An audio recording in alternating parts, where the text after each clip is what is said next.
여러분 안녕하십니까? 하루 30분 교육학 논술 명교육학의 명중호입니다.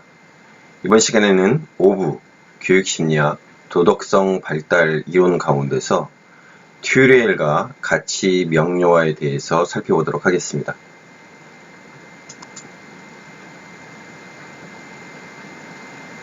자, 우리 책으로 해서 305페이지가 되겠습니다. 튜리엘의 사회 영역 이론 이렇게 되어 있죠.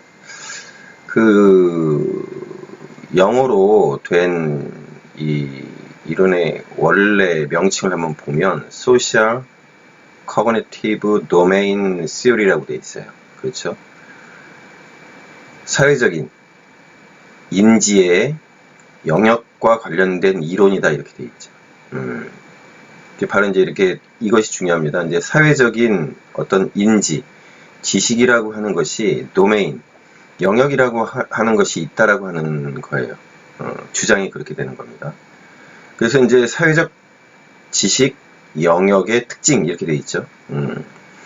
자, 사회 영역 이론이라고 하는 것은 수학, 물리학, 화학 등 각 학문이 각자의 영역이 구분되는 것처럼 사회적 지식도 지식을 파악하는 인식의 구조와 지식 영역의 특수한 내용에 따라서 여러 영역으로 구분된다 하는 이론입니다.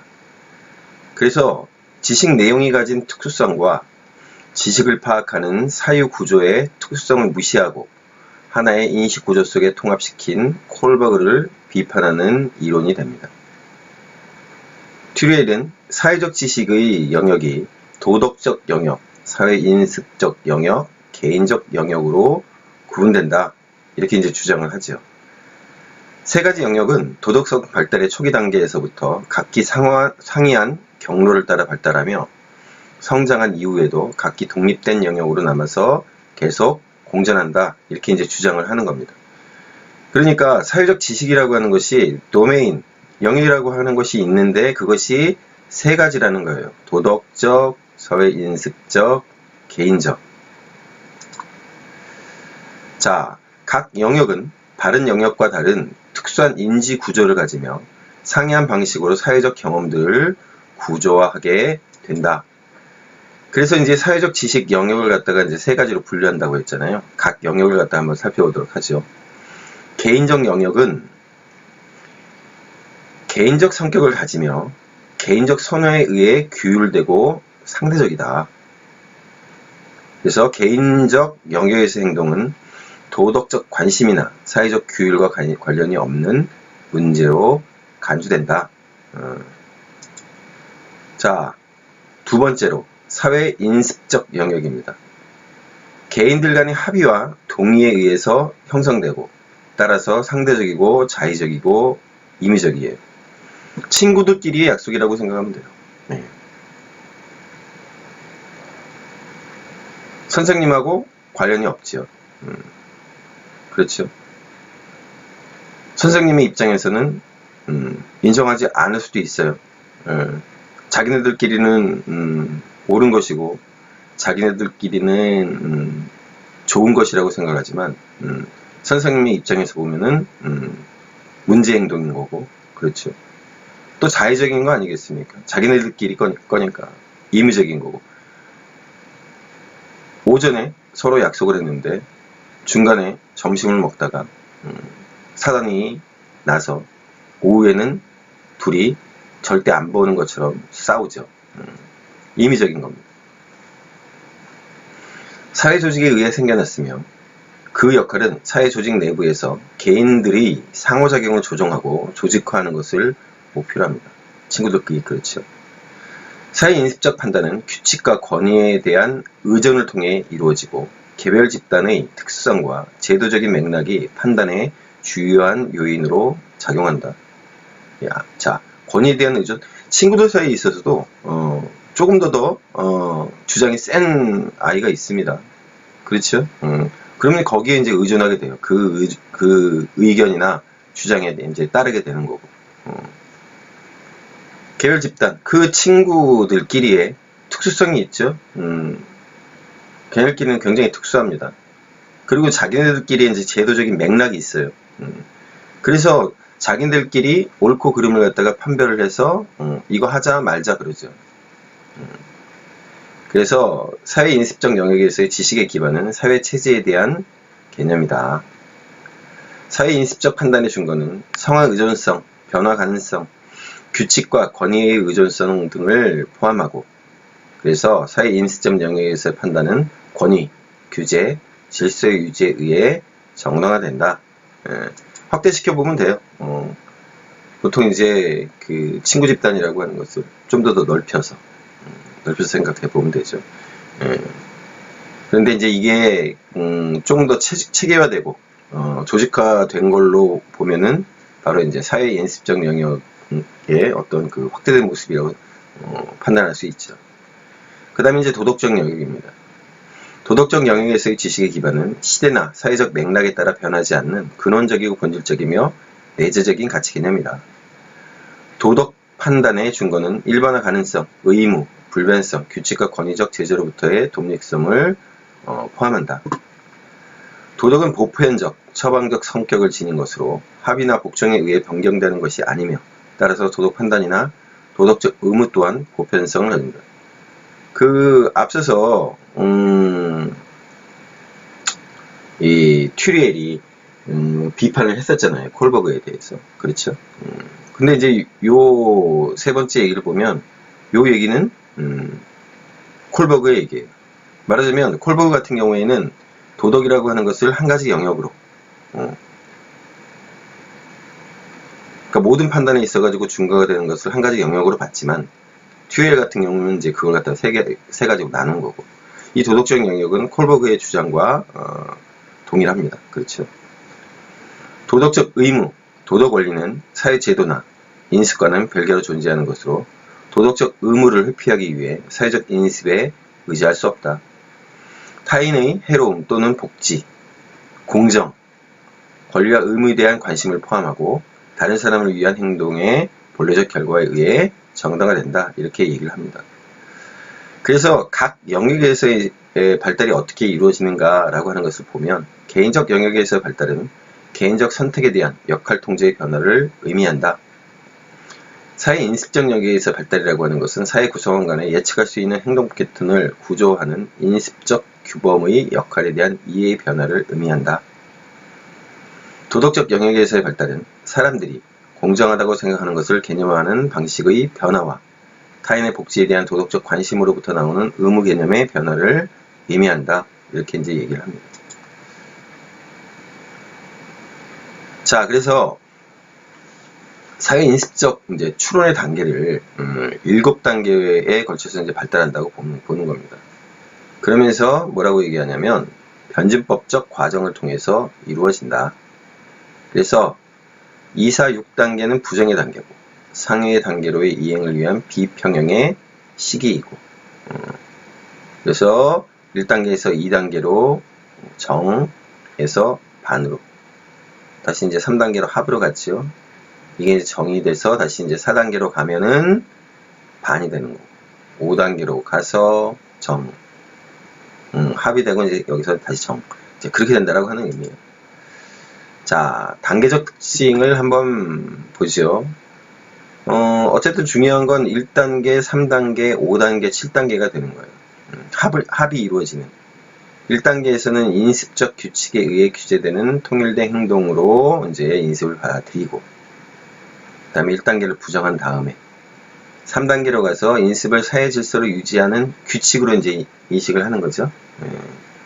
그리고 나서는 4단계에서 이제 부정을 하고, 5단계에 가면 인습을 사회 체제 내의 규범으로 인식을 하고, 6단계에 부정을 하고, 그 다음에 7단계에 이르러서 사회적 상호작용을 쉽게 해주는 집단 구성원 사이에 공유되는 지식으로 이해한다. 이렇게 되는 겁니다. 이거 그냥 한번 봐주세요. 자, 중요한 건 이제 그겁니다. 이제 개인, 사회, 인습, 도덕 세 가지 영역으로 나눠진다라고 하는 거고, 그 개별 영역이라고 하는 것은 각자의 발달을 따로따로 이루는 거고, 이제 그걸 갖다가 이제 여러분들이 이제 이해하면 되고요. 그래서 이제 도덕 교육의 목적을 보면은 이제 조금 더 이제 명확해지는데요. 도덕교육은 학생들의 복잡한 사회 문제의 여러 가지 면들을 파악할 수 있는 능력을 길러주는 것이다. 도덕적인 문제와 도덕과 무관한 문제들을 통합하고 조정하는 태도를 길러주는 것이다. 그러니까 이게 이제 개인적 영역에 들어가는 건지 사회 인습적 영역에 들어가는 건지 이게 도덕적 영역의 것인지를 갖다가 이제 판단할 수 있어야 된다라고 하는 거예요. 개인적인 영역의 것인데 이것을 갖다가 도덕적 영역의 것으로 판단을 하고 단죄를 한다거나 그거에 대해서 비난을 한다거나 하면 안 된다라고 하는 겁니다. 세 번째, 도덕교육은 영역 간 혼합이 있을 때 통합적 조정의 방안을 수립할 수 있는 능력을 길러주는 것이다. 세 가지 영역에 대해서 분명하게 구분을 하고 그거에 대해서 판단할 수 있다라고 한다면 바로 이제 이게 가능해지겠죠. 그런 것들이 있어가지고 어떤 호담이 나타났을 때 그거에 대해서 분별을 하고 판별할 수 없다라고 한다면 너무 과한 비난이나 비판이나 벌이가 가질 가능성이 높고 높은 단계에 있어가지고 높은 영역에 있어가지고 것인데 그것을 개인적인 것이나 사회 인습적인 것으로 치부를 해버리면 결국은 그것이 나중에 이제 문제가 된다라고 하는 거죠. 이제 그런 측면에 있어가지고 능력을 갖다가 이제 길러줘야 한다라고 하는 거예요. 그래서 이제 교사의 역할은 사회적 문제의 도덕적 성격과 인습적 성격에 대해 면밀하게 분석하고 이해함으로써 제기된 문제의 영역과 일치되는 특성에 맞춰서 학생을 지도해야 된다. 제가 말씀드린 부분이에요. 도덕을 사회적 인습보다 더 우선하는 태도를 가져야 한다. 당연히 그러겠죠. 학생들이 도덕적 판단의 구성에 능동적으로 참여하도록 하고 변화가 요구되는 사회적 인습에 비판적 관점을 취하도록 도와주어야 한다. 도덕교육의 방법에 있어 전통적 인격교육 방법과 인지교육 방법을 통합적으로 활용해야 한다. 개인이 사회화를 통해 도덕성을 갖추게 된다는 전형적인 도덕사회론의 입장을 고집해서는 안 된다. 이제 앞서 얘기했잖아요. 이게 개인적 영역의 것인지 사회 인습적 영역의 것인지 도덕적 영역의 것인지를 갖다가 분명하게 판별을 해야 되고 그렇죠. 개인적 영역에 있어가지고의 어떤 사안이라고 한다면 거기에 맞게끔 아이들 갖다가 지도를 해야 된다라고 하는 거예요. 그렇죠. 그리고 기본적으로 튜리엘의 경우도 콜버그의 입장을 갖다가 이제 일정 정도 따르고 있기 때문에 콜버그 같은 경우에는 이 사회를 통해서 도덕성을 갖추는 것에 대해서 비판적인 입장을 견지를 했어요. 바로 이제 튜리엘도 그런 입장을 취한다라고 하는 겁니다. 개인이 사회화를 통해서 주입을 하거나 강제를 한다거나 그런 식으로 이제 도덕교육이 이루어져서는 안 된다라고 하는 입장인 겁니다. 자, 우리 체계로에서 308페이지입니다. 가치, 명료와 접근 이렇게 돼 있죠. 말 그대로 이제 가치를 갖다가 명료하게 한다라고 하는 겁니다. 가치 명료화는 학생들에게 전수돼야 할 가치들을 제시하는 것이 아니라 그들이 옹호하고 수중하게 여기는 가치들을 스스로 발견하게끔 하는 방법이다. 학생들이 지니고 있는 가치가 무엇인지 명료하게 인식할 수 있도록 도와주는 교수학습 방법이다. 선택한 가치를 소중하게 여겨서 가치와 행동 사이의 일관성을 유지하도록 하고 학생들로 하여금 가치 지향적인 삶을 살 수 있도록 도와주는 교수학습 방법이다. 이렇게 얘기를 합니다. 그래서 이제 특징을 한번 보죠. 가치 명료화는 가치의 개인적 속성, 주관적 속성을 강조합니다. 가치는 개인적 경험으로부터 만들어진 경향성이나 선호이고 개인들이 결정하는 것이지 종교나 사회, 전통 등과 같은 외적인 요인들에 의해서 결정되는 것이 아니다. 이렇게 얘기를 하는 거죠. 자, 그래서 가치 명료화는 가치를 매기는 과정, 가치와 과정을 이제 중시합니다. 가치 명료는 이제 절대적인 가치들의 존재를 부정을 하죠. 왜? 여기 나오잖아요. 개인적인 것이고 주관적인 것이에요. 그렇죠? 그러니까 절대적일 수가 없습니다. 그래서 가치 명료화는 가치와 과정의 개발을 가치 교육의 본질로 간주합니다. 자, 가치 명료화는 가치 수용뿐만 아니라 가치에 대한 숙고를 요구를 해요. 도덕교육의 인지적 측면뿐만 아니라 규범의 이해, 선택, 평가, 판단, 결정에 따른 규칙의 준수를 중시합니다. 예. 그러니까 알기만 하면 안 된다라고 하는 거죠. 반드시 준수를 해야 된다라고 하는 겁니다. 그렇죠? 그렇다라고 한다면 일정 정도 콜버그의 입장을 비판적으로 바라보는 것이 될 수 있겠죠. 그렇죠? 근데 이제 앞서 봤지만 콜버그 같은 경우에도 그 실천, 행동의 중요성을 갖다가 강조를 합니다. 부정했던 입장은 아니었어요. 어쨌든 그렇다라고 하는 겁니다. 그래서 이제 이겁니다. 가치와 가정이라고 하는 게 뭐냐면 선택을 하고 자기 선택을 존중을 하고 존중했으니까 어떻게 해야 돼요? 행동을 해야 되겠죠. 이게 이제 가치와 가정입니다. 가치와 가정은 심사숙고하여 선택한 것을 존중하고 행동으로 옮기는 데 있어서 일관성을 요구합니다. 자, 그래서 가치에 대한 개인적 결정과 일관된 행위의 강조는 다운화된 사회에서 도덕적 혼란에 대처해 갈 수 있는 힘을 길러준다. 이렇게 얘기를 하죠. 교사는 가치를 가르치려 해서는 안 되고, 자, 그러니까 우리 앞서 나왔던 사회화, 주입 이런 것들에 대해서 반대하는 입장이에요. 역할 모델이 되려고 해서도 안 돼요. 반두라가 얘기했었잖아요. 이 모델링에 대해서. 뒤에 이제 관찰학습도 나오기도 하겠지만은, 모델이 되려고 해서도 안 돼요. 그러니까 일종의 이제 인격교육이라고 얘기하는, 모범이 되고, 하는, 인격교육 같은 경우에는 도덕윤리 교과에서 굉장히 이제 중요한 한 파트를 이루는데, 우리 이쪽에서는 다루진 않습니다. 이쪽에서 다루진 않는데, 그런 어떤 인격교육, 이런 것들, 덕교육, 이런 것들에 대해서 안 된다라고 얘기를 하는 겁니다. 교사의 역할은 적절한 질문을 통해서 학생들의 기능을 발달시키는 것이다. 스스로 깨우치도록 한다라고 앞서서 이제 얘기를 했었죠. 스스로 이제 발견하는 거예요. 그래서 이제 가치와 가정에 대해서 레스, 사이먼, 하민 등이 이제 이 가치와 가정에 대해서 분류를 해놨어요. 선택을 하고 존중을 하고 행동으로 이어진다. 선택이라고 하는 것은 뭐냐면 이성적으로 심사숙고해서 행동과 삶의 방향을 결정하는 거예요. 그러면서 어떻게 하느냐? 선택한 것을 감정적으로 받아들여서 소중하게 여기고 실행하는 거예요. 그리고 나서 선택하고 존중하는 가치를 실제 생활 속에서 행동으로 옮기는 것이 되겠죠. 이게 이제 바로 이제 가치와 가정이라고 하는 겁니다. 구체적으로 이제 살펴보도록 하죠.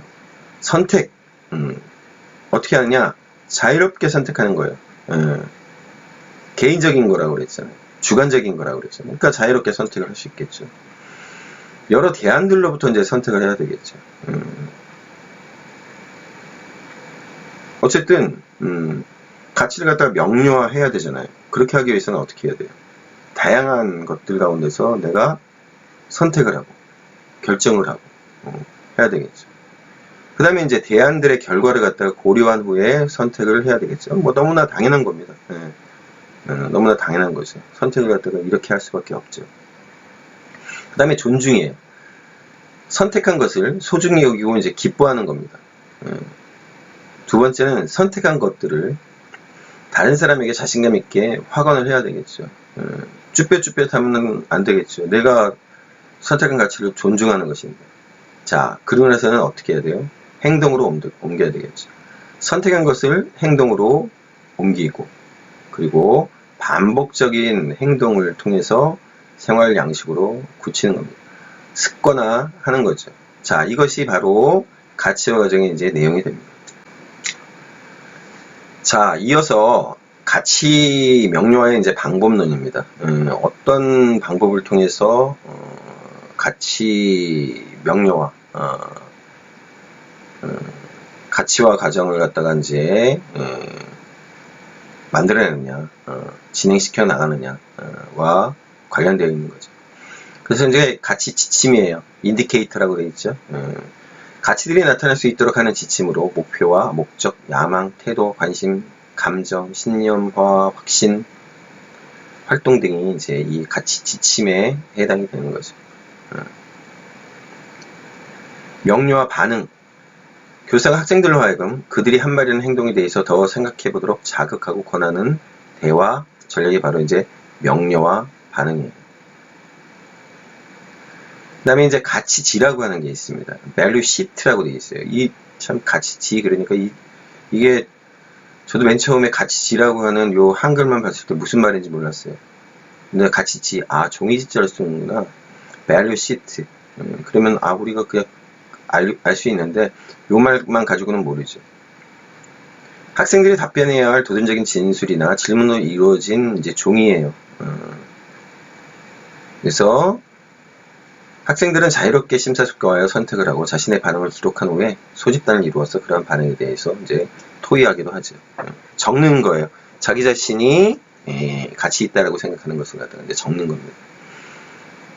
그 다음에 이제 순서 정하기. 학생들이 일련의 대상에 대해서 우선순위를 정하도록 요구하고 그 다음에 의사결정을 내리는 연습을 시키는 겁니다.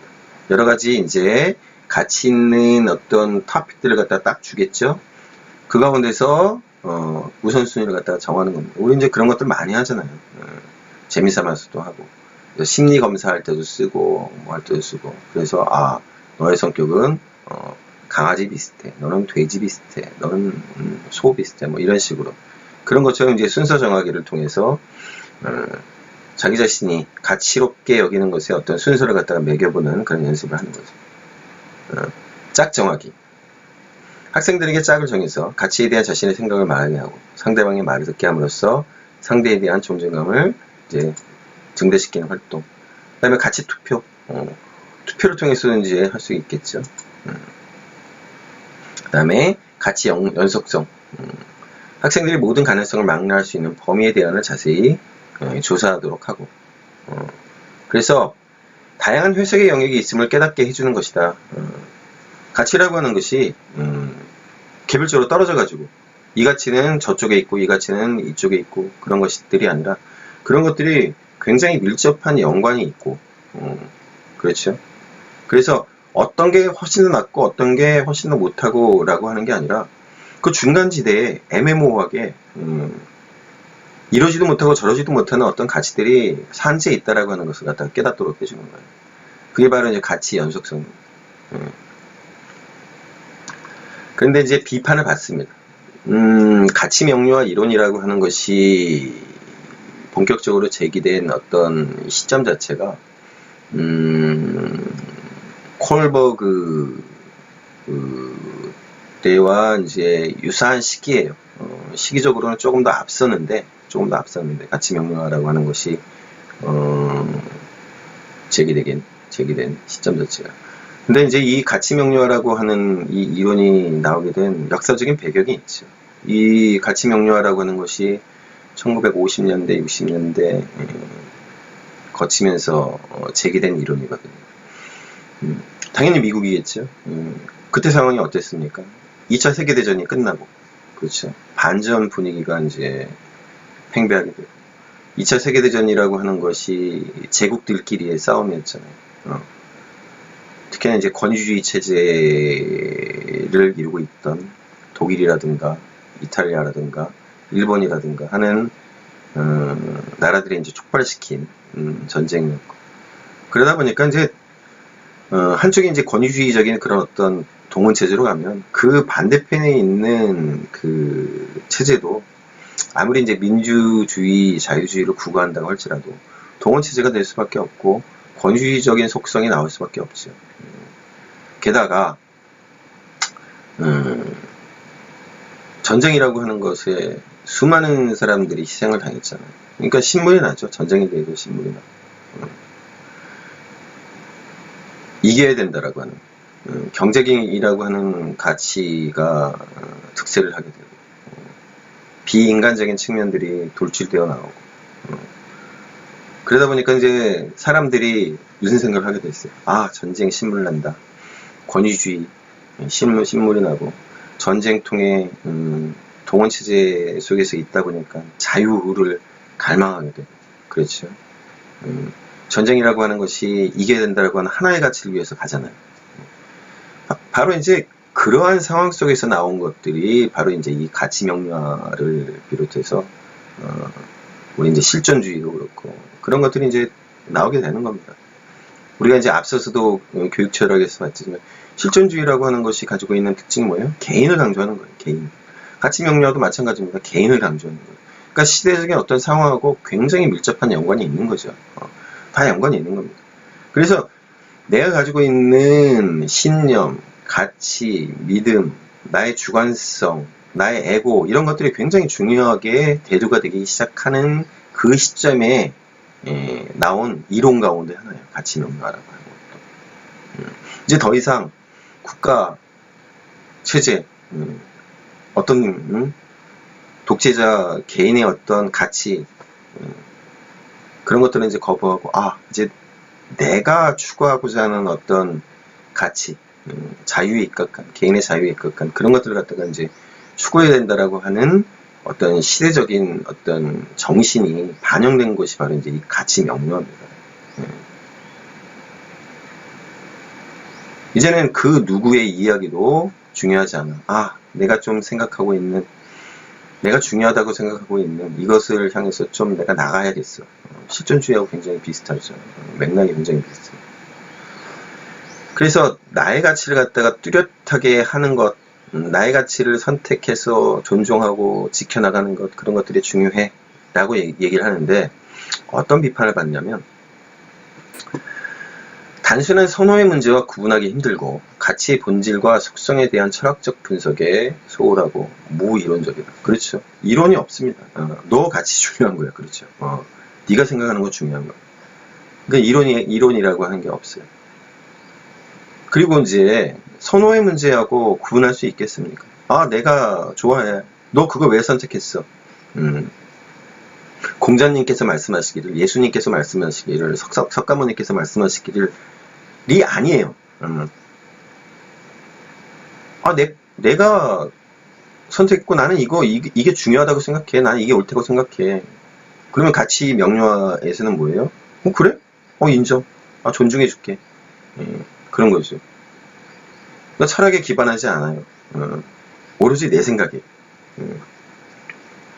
그리고 이제 가치와 가정이라고 하는 게 곧 행동으로 연결된다는 단순한 주장을 내세울 뿐이다. 라고 하는 거죠. 그렇지 않습니까? 가치하고 행동 사이의 관계를 갖다가 명확하게 설명하지는 못해요. 물론 행동이 중요하다라고 얘기를 하지만 그것이 어떻게 해서 행동으로 이어지는지, 선택을 하고 존중을 했기 때문에 행동으로 이어진다? 그렇게 얘기할 수 없겠죠. 그렇죠. 또 이제 세 번째가 중요합니다. 가치 명료화 이론은 학생들이 이미 가치를 지니고 있다는 묵시적인 가정을 하고 있죠. 그렇죠? 그리고 이제 그런 가치를 갖다가 발견할 수 있을 정도의 인지적 능력이 있다라고 하는 것을 가정하는 거예요. 하지만 가치가 형성되지 않았거나 선악에 대한 구분이 모호한 학생들이 이제 존재를 합니다. 특히 이제 어린 아이들은 더 그렇고요. 중등 과정에 있는 아이들도 그런 아이들이 굉장히 많습니다. 그래서 사실은 이제 가치 명료화 같은 경우에는 중등 과정 이상의 학생들한테 적용이 될 수 있는 사실 이론이라고 얘기할 수 있고 방법론이라고 얘기할 수 있고 초등 수준이나 초등 수준에서 갓 벗어난 중등 낮은 단계의 아이들한테 이것을 적용하기는 굉장히 어렵습니다. 자칫 잘못하면 교사들의 어떤 의견이라고 하는 게 반영될 가능성이 굉장히 높아요. 가치 명료화를 위해서는 도덕적 가치들에 대한 일정 수준의 사고가 전제되어야 하지만, 그렇죠. 가치 명료화 이론은 인지 발달 과정을 고려하고 있지 않습니다. 제가 방금 말씀드린 거. 가치 명료화 이론은 개인적 선을 무비판적으로 정당화시켜줌으로써 도덕적 상대주의를 조장할 수 있습니다. 그렇죠. 네 의견도 옳고, 저 의견도 옳고, 저 의견도 옳고, 그렇죠. 왜? 다 존중해 준다잖아요. 개인이 선택한 거는 다 존중을 해줘야 되고, 스스로 존중하고 있는 걸 갖다가, 우리가 뭐라고 얘기를 하겠어요. 그러다 보니까 뭐예요? 모든 것들이 옳고, 모든 것들이 그럴 수 있는 도덕적 상대주의가 될 가능성이 높다라고 하는 그런 이제 비판을 받는 거죠.